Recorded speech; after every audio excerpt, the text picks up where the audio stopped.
कि 17 साल तक नीतीश को इसने पाला पोसा। एक ऐसा नीतीश रूपी कोबरा इनको मिला कि इन्हीं को डस के भाग गए।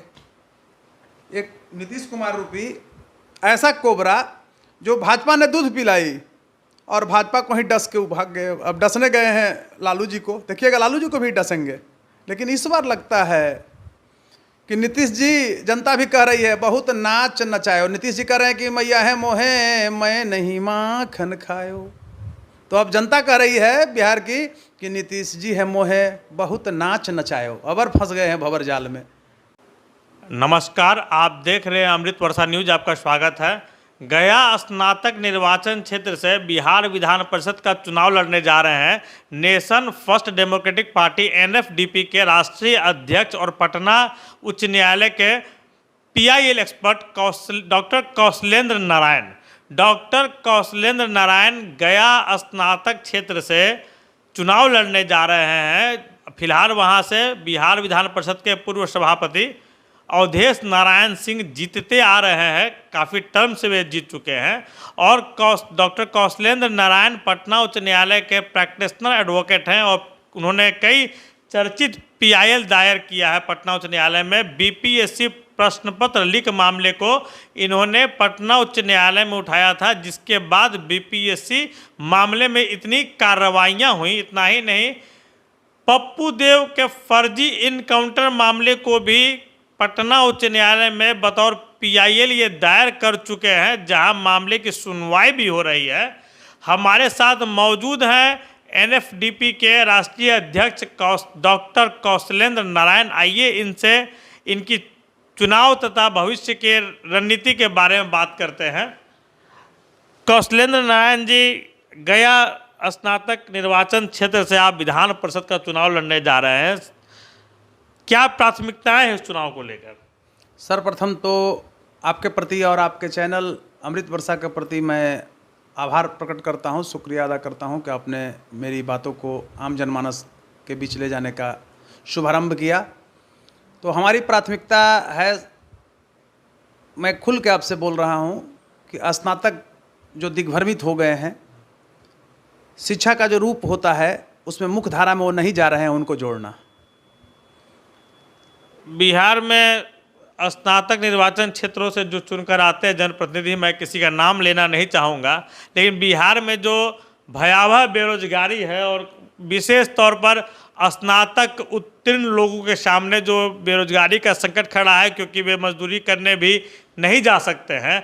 ऐसे में जो जनप्रतिनिधि अभी स्नातक निर्वाचन कोटे से चुने हुए हैं, विधान परिषद में हैं, उन्हें लेकर, उनकी कार्यशैली को लेकर क्या कहेंगे आप? देखिए, एक अहम सवाल आपने उठाया कि स्नातक कर जाते हैं तो मजदूरी भी नहीं कर पाएंगे, लेकिन मजदूरी से भी बेकार उनकी स्थिति हो गई है, द्वंद्व में फंस जाते हैं। हम उनके लिए कार्य रूप एक तैयार करेंगे, औद्योगिक ढांचा को तैयार करेंगे जहां पर स्नातकों का मैक्सिमम हम उपयोग कर सकें, उसका टेक्निकल ब्रेन का कर सकें। उन ऐसा हुनर वहां पर, मतलब सरकारी स्तर पर कोलैबोरेशन करा करके आम जनमानस के बीच में जोड़ के उनसे हम माने इंडस्ट्रियल जो ढांचा है उसको बृहद रूप दें और मैक्सिमम रोजगार को हम सृजन करें स्नातकों के लिए। और बखूबी के साथ हम, एक बहुत बड़ी सवाल है, ये दुर्भाग्य की बात है कि स्नातक से लोग जीत के आ रहे हैं, लेकिन वो खुद स्नातक का कोई रूप रंग उनमें नहीं है, सोचते भी नहीं हैं। वो सिर्फ आएंगे, हल्ला करेंगे, तो किसी राजनीतिक पार्टी का वो सिर्फ एक दलाल बनकर रह जाते हैं। और क्या क्या कह रहे हैं आपकी, ये स्नातक निर्वाचन क्षेत्र से जो जीत कर आते हैं, वे स्नातक उत्तीर्ण युवाओं के लिए मतलब क्या करते हैं? कुछ नहीं कर पाते हैं, कोई आवाज़ नहीं उठाते हैं विधान परिषद में। नहीं, आमतौर पे ये देखा गया है कि शिक्षक निर्वाचन क्षेत्र से जो चुनकर जनप्रतिनिधि आते हैं, वो शिक्षकों की समस्या को लेकर सदन से लेकर सड़क में भी बातें उठाते हैं, लेकिन आमतौर पर स्नातक मतदाता जो स्नातक निर्वाचन क्षेत्र के होते हैं, चुनाव के उपरांत उनकी समस्याओं को उन निर्वाचन क्षेत्रों के प्रतिनिधि विधान परिषद में नहीं उठा पाते हैं। ऐसा बराबर देखा गया है। और सामान्यतया इस चुनाव के, स्नातक निर्वाचन क्षेत्र के चुनाव के उपरांत ऐसा कम ही मामले आते हैं जब स्नातक उत्तीर्ण युवाओं के लिए किसी प्रकार की बात की जाती होंगी। बिल्कुल आपका कहना सही है। ये लोग स्नातकों के हक की लड़ाई नहीं लड़ते हैं, ये सिर्फ एमएलसी नहीं, बनकर। अभी आपने बहुत बिल्कुल सही बात कहा। स्नातकों की हक की लड़ाई कैसे लड़ेंगे आप? हम लड़ेंगे, उसके लिए रोजगार सृजन कराएंगे सरकार के लिए। उसके लिए अगर तब जब तक समायोजन नहीं होता है रोजगार के क्षेत्रों में, तो हम उसके लिए भत्ता का सुविधा उपलब्ध कराएंगे सदन में लड़ करके। ये लोग मतलब सरकारी उसको ऐसे कहिए कि जो सरकार रहती है उसके सिर्फ एक प्रतिनिधि बन के रह जाते हैं। सबसे बड़ी एक सवाल है, आप देखिएगा। देखिए, संविधान में जब व्यवस्था दी गई है, स्नातक निर्वाचन क्षेत्र विशेष क्षेत्र होता है जहां चुनाव होते हैं, और उस क्षेत्र में जो स्नातक उत्तीर्ण युवा युवती हैं वही वोट करते हैं।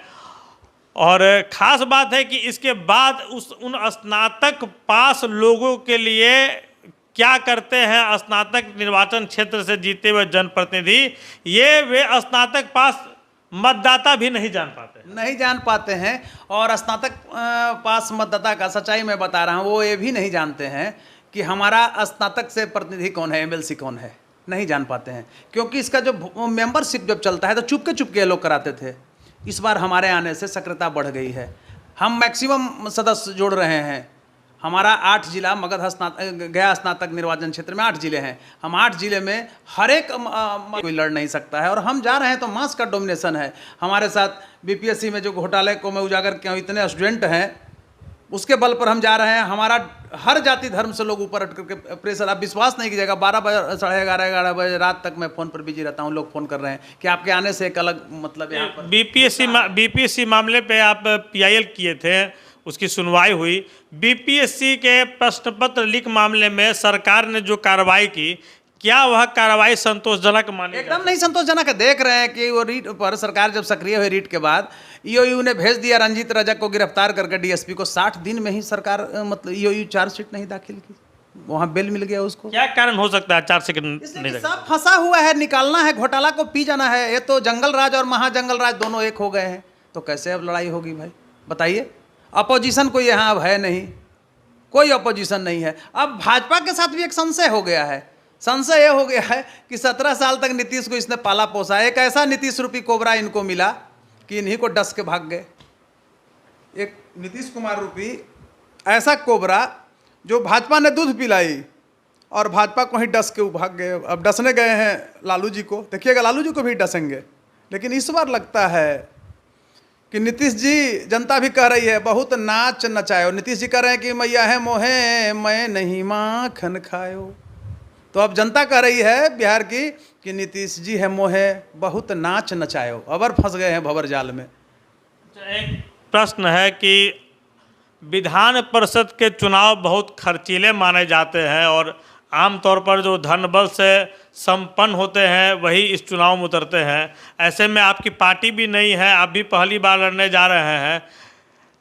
किस आधार पर चुनाव में जीत हासिल करेंगे? देखिए, आपको बता दे रहे हैं, धन पशु एक अलग पशु होता है। हम सरस्वती पुत्र हैं, और आप देखे होंगे डिटरमाइंड माइनॉरिटी मेक्स हिस्ट्री। कृत संकल्प कम संख्या वाले लोग ही इतिहास का निर्माण किए हैं, तो वो इतिहास में बनाने चला हूँ। हमारे पास लोग हैं, हमारा कोई वोटर प्रोफेशनल नहीं है। हमारा जाने से लोगों को नींद उड़ गई है कि कौशलेंद्र नारायण आ गया चुनाव लड़ने। हर जगह कौशलेंद्र जी चुनाव लड़ रहे हैं, कौशलेंद्र जी चुनाव लड़ रहे हैं, बड़े बड़े लोगों को नींद उड़ी हुई है। इसलिए कि हमारा जो व्यवहार रहा है हर लोगों के बीच, हर जाति, हर एक धर्म के लोगों के साथ, ना चाहते हुए जाति का भी दबाव रहेगा तो बटन मेरे पक्ष में लोग दबाएंगे। और एक चीज़ और सुन लीजिए, मैं जमात की राजनीति किया हूँ,